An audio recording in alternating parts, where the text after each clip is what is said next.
Yesterday, we went over the bigger timeframes, discussing how this was a little overzealous to call, but we went in depth with things. If you want to go check out that video first to get some of the macro side. But for today, I thank you for clicking on this video because today you're going to get updated weekly expected moves. Those are 68% zones calculated. I calculate by the options market. So we're going to get you guys daily expected moves as well. And we're going to get into those shorter timeframes to see, are we probable to turn this daily scale up and what we can look for throughout the week for some hints. Let's get into it.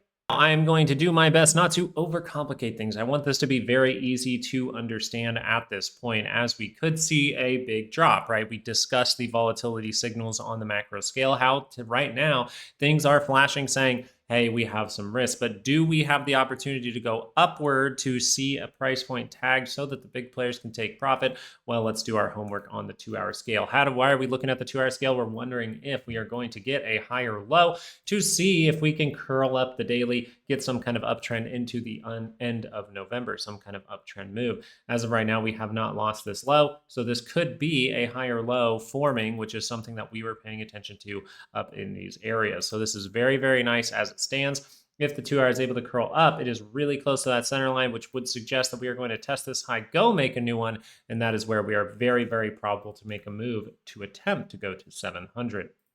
As it stands, that means what? As far as the weekly expected move goes, 687.55 to the upside, 656.31 to the downside. This 656 would take out that 657 that I've been mentioning, that I've been watching very closely as a risky spot. As of this moment, though, you have daily expected moves of 677.34 to the upside, 666.52 to the downside for your daily expected move. So these are 68% zones for the week. So if we see a sporadic move below them, yes, that can be a bad thing, right? We are breaking the lows, but it's very likely to bounce up before you actually see the next drop. The same could be said in the opposite direction. If we see a euphoric move early on in the week, look for that to pull back down into these areas before heading higher into your 68% zone, unless we are getting extremely different news, something that no one really expected. But as it stands, the 2-hour scale is not very complicated. If this bad boy can turn up, aka, let me get these moving averages up, if you are able to see a confirmation back above the 9, back above the 5 on the 2-hour scale, that would be this red line right here, and the 5 would be the blue line right there. It is very, very likely that we are going to test this high, go make a new one, most likely making a new one and confirming the daily chart to the upside. So let's go in depth with this. And these are the overall bullish things. We're going to get into the bearish things in just a moment, which really will be looking at the 30-minute chart. Now, the bearish things will, kind of coincide with one of the bullish things. So we'll look at this very, very nicely. What we want to see here is to dictate a higher low. And this is some good consolidation. I believe stocks even broke to the upside to get to these type of levels. But if we are rolling anywhere below that 5-day, a little bit risky. So what I would like to do is see a good move to the upside, maybe fill that gap, or at least see a price point of above 681 tagged, 680.50 tagged. Anything above this kind of area would really give me confidence that we can see a 30-minute pullback to actually head higher, to give you that higher low. That would be very nice to tell you, like, hey, the 2-hour scale can turn up, right? That would be a hint for upside. The other hint to the upside that is a little bit risky but could form on Monday is we need to retest these buyers. Okay, we might need to retest all the way down in this wick or lower. Okay, we see that the MACD positioning is overall negative here. This isn't necessarily the best standpoint, so we're still looking for that higher low to really tell us, hey, we can go to that weekly move, or we are looking for a divergence point. So if we come outside of that daily move early on in the week, outside of our 68% zone, that means we could bounce back into there. If we set up some kind of divergence here for the 30-minute, which is something we've discussed for a few days now, if we can see that divergence there, you might see this on your MACD where we pop down for a second, curl back to the upside, pop down for a second on the RSI, and we see all of this. This would really give us a hint and say we are highly probable to turn up the 2-hour scale, and you could see a chain reaction with this. You can see the 30-minute divergence cause the 2-hour to curl up. The 2-hour curling up could be a good, well, actually not could be, it means there is a good probability for the daily scale to turn up. Pretty much, if a 30-minute divergence forms here and confirms, you have all the probabilities of hitting 700 starting to come to fruition, all the signals for that. Now, the bearish thing here, let's go over that because that's very important, right? VIX is turned up on the daily, SPY's curled down on the daily. IWM is actually confirming on the weekly scale down. So this is a very serious time. You want to be very risk averse. We've talked a lot about risk management over on Patreon. But something we wanted to look at here was if this roll even happens, right? What were we discussing throughout when we saw this price action and when we gave the update to Patreon after we saw this price action? Well, we're looking for the roll below the 5-day. Any roll before you make a new high is going to be risky. I don't want to play around with it. So I'm going to be trading like water very thoroughly. The bearish thing here is you wipe this out and you don't make a divergence point, but instead you see something sporadic to the downside, or you make this point and roll again, right? You can fail those kind of moves. But the big point here is, do we take out this level first? That would be the level of about 661. And then lastly, you would want to really, really be taking out these levels of about 652.50. So as far as bearishness goes, it is a time with heightened volatility. You have big confirmations on big scales. So if you see a 30-minute roll, you want to treat it very seriously. And if you take any trade for upside, at least in my opinion, I myself am being very risk managed. I am cutting down my position sizes even in half from my lowest position I like to take.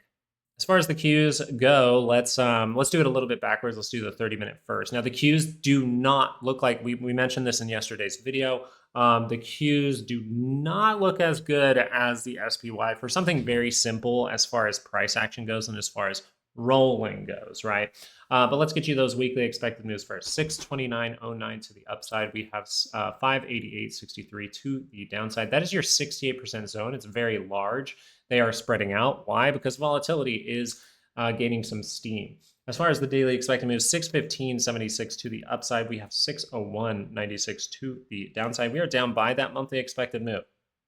So something key here is we're looking for the same things, right? We're still looking for, hey, do we get any hints here that the 2-hour is going to curl back up? If the 30-minute rolls here, though, we can see how this could get risky. The bad thing that the Qs did that the SPY did not during regular trading hours was make a new low. This means that you do have an argument and you do technically have some kind of downtrend. You set up a 2-hour low, you bounce to the upside, you set up a break of that 2-hour low in some fashion. So this is going to be very, very risky as it stands. This says that we are creating that lower low. And if we keep rolling those things, you are at serious risk of breaking critical levels and continuing a downtrend. Now, if the 30-minute chart does set up that divergence point, or does set up a higher low, you're still looking for the same things. Now, can I mention why? Because the 2-hour scale is something we were paying attention to for the Qs. We even mentioned this up in these areas. Hey, if the Qs do turn down here, watch for them to actually break the low. They don't look as strong as the SPY. So look for them to break the low, maybe set up a potential divergence point. Now, with the closing of these bars, this isn't necessarily a divergence point. So what we want to treat this as is as good as a divergence point, because what?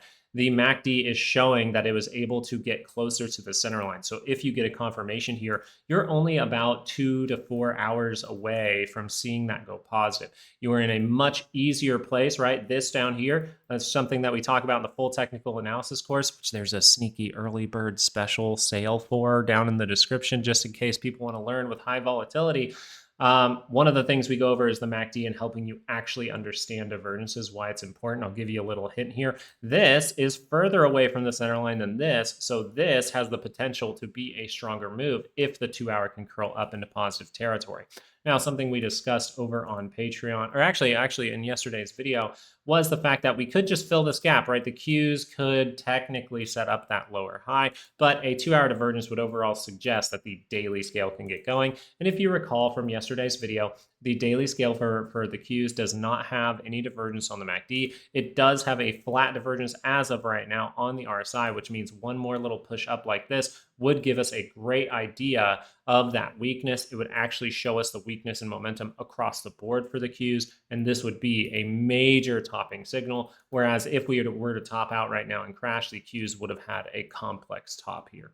I wanted to go over volatility. Now, in yesterday's video, we were discussing how this could be very similar to this point right over here, where we started to see pops towards the end of the year, and then we leaked it out into January before we were able to actually fully see the volatility spike come in. That was at the beginning of this year. Now, at the end of this year, we are seeing a very similar thing, right? We're seeing a high point, we're seeing a high, a new high, but they're all lower than this area. So you have to treat this seriously, treat the market like it can be very volatile because the daily scale is turned up in positive territory. We are now retesting and don't have the best closing, I would say, day as far as volatility goes to pop off. But as we go into those shorter time frames, we are going to look at the 2-hour scale and say we most likely do see some kind of pop in volatility. That would be if the 2-hour is able to curl up in a positive territory. We have seen the 2-hour confirm down. This is suggesting that we could see some kind of downward trend for a bit of time, and then the 2-hour might pop off, meaning we could have an upward move this week and set a trap by the end of the week if we want to. So make sure you're subscribed, because watching this is going to be very careful here. It's going to be very, very tedious to watch volatility because it is not saying the same exact things as the SPY and the Qs. We'll update you on that as it comes to fruition. As it stands, you want to look for what is going to happen Monday, right? That's why you're watching this video. You want to see, hey, what is very likely to happen for Monday? As it stands, you are above that 200, and you would 200 on the 30-minute, that is. And you would overall like to see, is the 30-minute going to curl up? Do we see the 30-minute curl up here? Does it create a lower high, or does it create a divergence? And do those confirm? Because if those things confirm, right, if you see the divergence, if you see the lower high, and it confirms, then it is very likely the SPY is doing what? Well, it's actually very likely that the SPY is going to do pretty much the main takeaway here. So it is very likely that if volatility makes a divergence or makes a lower high, then it is very likely that the SPY is going to go set up the potential divergence point on Monday. So if you see patterns like this over for volatility, then you are very likely to see this type of price action happen for the SPY. So I wanted to bring that to your attention at the end of the video, because I believe that this looks the most probable, but I'm not leaning too much towards it because I'm looking at some of the things while calculating, and it looks like we had some good upward moves for the SPY and the Qs towards the end of the day. But that being said, still looking at this, still looking for this. This would be very, very nice, and this would be a nice chance for people to potentially get in to positions if they missed out on those lows, which I was able to grab positions off of the daily expected move here, the daily 95% line, and I was able to take it off of the daily low here. So I got a nice little average in this area right here, and we're looking pretty good on those averages at this point. So thank you guys so much for watching this video. I overall just wanted to go through a bunch of things, but overall, we're looking for what? We're looking for the 30-minute to give us hints to see if the 2-hour is curling up. We're looking if the 2-hour can give us the hint to curl up here, because that would tell us that the daily scale is going to see an upward move. That would really give us the hint that by the end of the month, we could see, or maybe the beginning of December, we could see a level of 700 tag, and that's where we would want to watch out for any kind of divergences or anything like that. So right now is a risky time. I'm downsizing those position as a reaction to it, but it really looks like we need to see Monday's price action, and then we can talk further about these markets. So thank you so much for subscribing. Thank you for liking these videos. You guys are fantastic, and I will see you guys in the next one. Peace out.